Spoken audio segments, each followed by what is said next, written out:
तो छात्रों कैसे हैं आप लोग। आज मैं बात करने जा रहा हूं इस इम्पॉर्टेंट क्वेश्चन की जो बोर्ड परीक्षाओं के लिए बहुत ही इंपॉर्टेंट है। क्वेश्चन ये कहता है prove that root 5 is an irrational number, या हिंदी में कहें तो कहेंगे सिद्ध कीजिए अंडर रूट 5 एक अपरिमेय संख्या है। तो इस प्रश्न को हमें सिद्ध करना है। तो इसके लिए सबसे पहले हमको परिमेय संख्या किसे कहते हैं, उसकी क्या प्रॉपर्टी होती हैं। तो वे सभी संख्याएं जिनको p/q के रूप में लिख सकते हैं और जहाँ पर q 0 नहीं होता है। देख लीजिए परिमेय संख्या के लिए यहाँ पर हम लिखे दे रहे हैं a rational number can be written in form of p/q where q not equal to 0। ये इसकी पहली प्रॉपर्टी होती है। और एक प्रॉपर्टी और होती है p and q are co-prime। मतलब पहली क्वालिटी इसमें होती है कि एक परिमेय संख्या को p/q के रूप में लिखा जा सकता है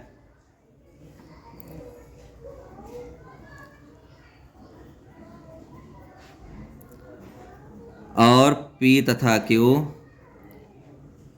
सहभाज्य हैं। साथ ही q नॉट इक्वल टू 0 होता है, मतलब नीचे जो डिनोमिनेटर है वो शून्य नहीं हो सकता। ये दो चीज़ें होती हैं। और p तथा q को प्राइम या सहभाज्य हैं। इसका मतलब ये होता है सहभाज्य या को प्राइम का कि कोई भी ऐसा नंबर इन दोनों में कॉमन नहीं होता है जिससे दोनों नंबरों को डिवाइड किया जा सकता है। p और q दोनों को एक ही नंबर से डिवाइड नहीं किया जा सकता है। जैसे एक एग्जाम्पल आपको बता दें, जैसे हमने लिख दिया यहाँ पर 15/25। ये दोनों नंबर हमारे 5 से डिवाइड हो सकते हैं। 5 5 जा 5 3 जा, तो 15/25 को प्राइम नहीं है। ये जब को प्राइम नहीं है तो ये आपको अभी रेशनल नंबर नहीं होंगे। रेशनल नंबर करने के लिए क्या करेंगे, अब जैसे इसको सिंप्लीफाई किया, अब हमारा आ गया 3/5। यहाँ पर देख लीजिए 3/5 के रूप में हम कोई गिनती लिख रहे हैं। तो इसको हमने पहली यहाँ पर जो हमारी शर्त है उसको हम फॉलो कर रहे हैं कि p/q के रूप में लिख दिया है।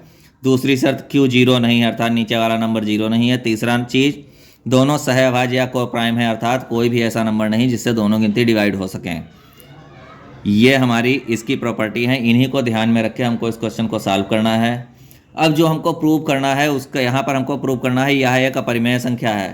तो कॉन्ट्राडिक्शन से हम इसका अपोजिट मान लेते हैं। अब हम क्वेश्चन को स्टार्ट करते हैं। ये इतना केवल हमने आपको समझाने के लिए बता दिया है, इसको क्वेश्चन में लिखने की जरूरत नहीं। क्वेश्चन तो हम कहाँ से लिखेंगे, हम पहले लिखेंगे let root 5 is a rational number.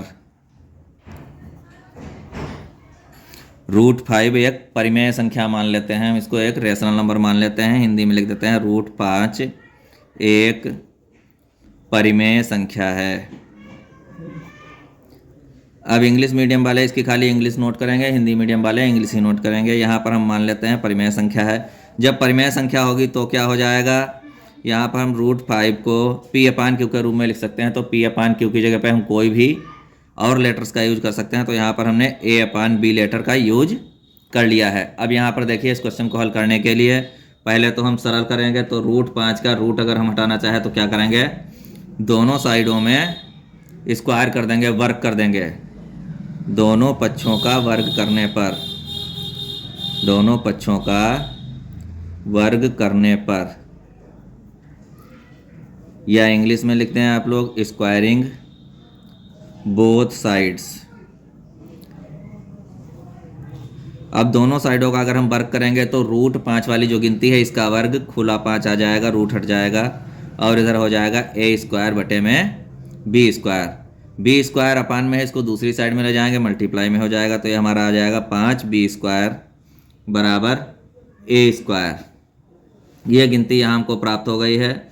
ये गिनती हमको ये बताती है कि जो हमारा ये नंबर a है, इधर वाला a नंबर जो है ये 5 से विभाज्य है। ठीक, तो यहाँ पर हम लिख सकते हैं so A square is divisible by 5, then A is also divisible by 5। मतलब यहाँ पर ए स्क्वायर के बराबर में 5b स्क्वायर है, ये तभी हो सकता है जब ए स्क्वायर के एक गुणज 5 हो, अर्थात 5 से हम ए स्क्वायर को भाग कर सकते हैं। जब ए स्क्वायर को 5 से भाग कर सकते हैं तो ए को भी हम 5 से भाग कर सकते हैं। तो वही चीज़ हमने यहाँ पर लिख दी है कि ए स्क्वायर जो है वो 5 से विभाज्य है, अतः ए भी 5 से विभाज्य होगा। तो इसका मतलब ये है जो ए है उसके अगर हम टुकड़े करें तो हमारा क्या हो सकता है, a equal to then a equal to 5c। a के बराबर में 5c हो सकता है, जहाँ पर c कोई भी पूर्णांक हो सकता है, where c is some integer, अर्थात जो c है वह एक पूर्णांक है, कोई भी पूर्णांक हो सकता है। तो ये संख्या हम मान लेते हैं। अभी यहाँ पर हमने इक्वेशन नंबर फर्स्ट डाल लेते हैं। अब ये वैल्यू हम इक्वेशन फर्स्ट में पुट कर सकते हैं, तो हमारा क्या हो जाएगा, 5b square equal to 5c square.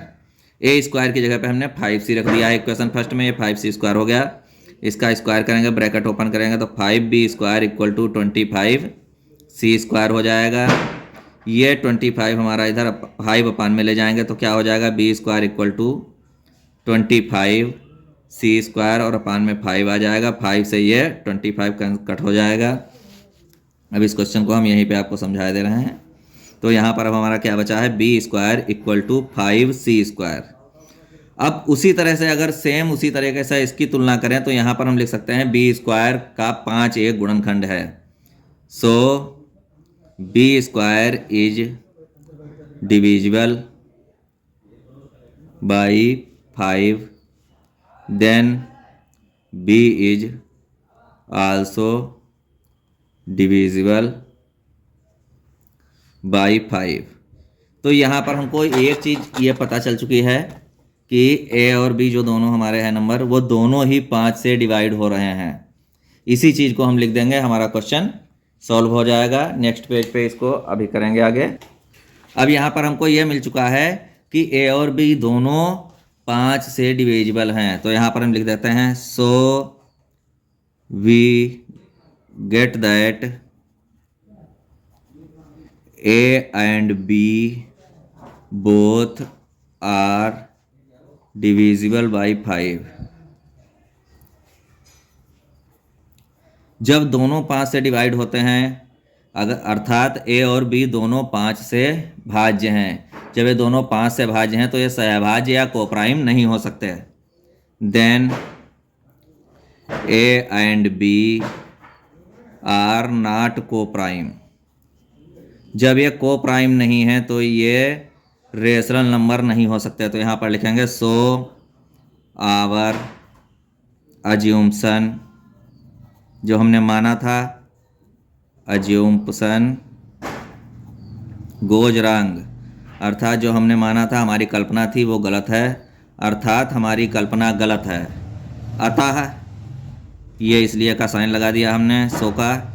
अतः √5 is not a rational number.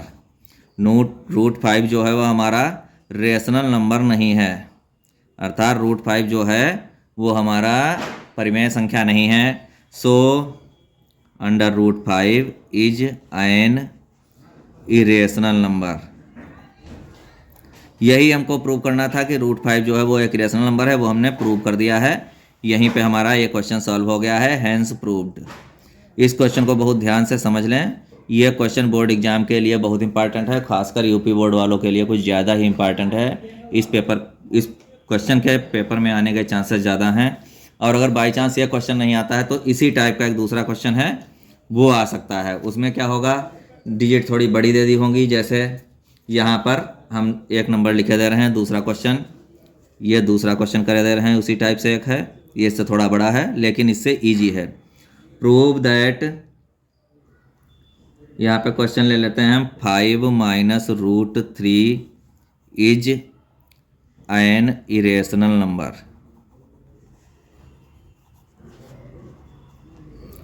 यहाँ पे हमको यह सिद्ध करना है कि 5 माइनस रूट 3 एक इरेशनल नंबर है, अर्थात अपरिमेय संख्या है। बिल्कुल सेम उसी तरीके से हम करेंगे। यहाँ पर क्या करेंगे, let 5 minus root 3 equal to a upon b where b is not equal to 0 and a and b are coprime. ये दो चीज़ें हम यहाँ पर साइड में लिख देते हैं। अब इसमें क्या करेंगे, इसमें भी वही हम करेंगे, 5 को दूसरी साइड लिए जाएंगे। तो यहाँ पर हमारा क्या बचेगा, minus root 3 equals to a upon b minus 5।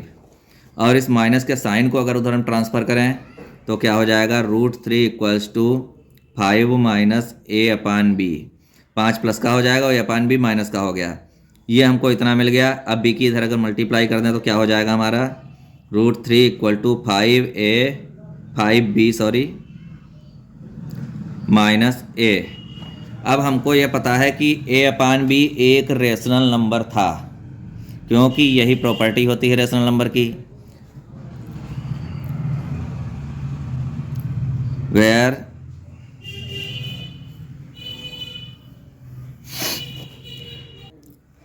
अब यहाँ पर देख लीजिए क्वेश्चन हमारा लगभग सॉल्व हो चुका है। हमने रूट 5 माइनस 3 को एक रेशनल नंबर माना था। यहाँ पर हमने क्या माना था, लेट लिख भी देते हैं, 5 minus root 3 is a rational number. जब रेशनल नंबर माना था हमने तो ये हमारा इसके बराबर में होना चाहिए था। a और b यहाँ पर हमारे कोई पूर्णांक हैं, where a and b are integers. इसके अपान में b लिखना छोड़ दिया था, वो लिख लेते हैं। जब a और b इंटीजर हैं तो 5 भी एक इंटीजर है, इनकी गुणा होगी। इंटीजर जो होते हैं वो सारे ही रेशनल होते हैं। तो यहाँ पर लिख देते हैं 5b minus a upon b is a rational number. ये ऑलरेडी रेशनल नंबर है, यहाँ पर डाल देते हैं वी नो दैट ये रेशनल नंबर है। तो क्या होगा इस हिसाब से, root 3 also will be a rational number. क्योंकि ये रेशनल नंबर के बराबर में आ रहा है तो ये भी एक रेशनल नंबर होना चाहिए। लेकिन हमें पता है, but we know that root 3 is an irrational number. लेकिन हमको पता है रूट 3 जो है वो एक रेशनल नंबर है। इस तरीके से ये भी अज्यूम्पशन हमारी गलत हो जाती है। सो आवर अज्यूम्पशन गोज रोंग। तो अब हम कह सकते हैं, सो यहाँ पे आ गया 5 minus root 3 is an irrational number.